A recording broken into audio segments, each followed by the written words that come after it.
വെറുതെ ഹൈവേയിൽ അവർ തല്ലൂടുന്നു. വഴിയിൽ നിന്ന് ഇറങ്ങി വന്നിട്ട് റോഡ് ബ്ലോക്ക് ആക്കേണ്ട വല്ല കാര്യമില്ല. ചെറിയ വണ്ടിക്കാർ ഇതിന് അക്രമോ.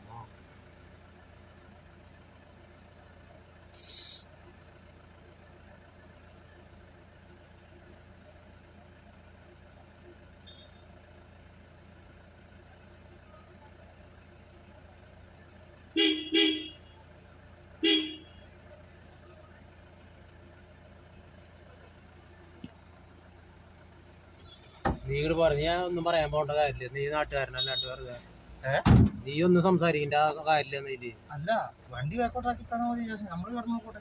അല്ല ഒന്നും പറയണ്ട. ഇറങ്ങി വന്നപ്പോ ഉള്ള തല്ലൂട്ടത് രണ്ട് ഭയങ്കര വെറുതെ തല്ലൂട്ടണം.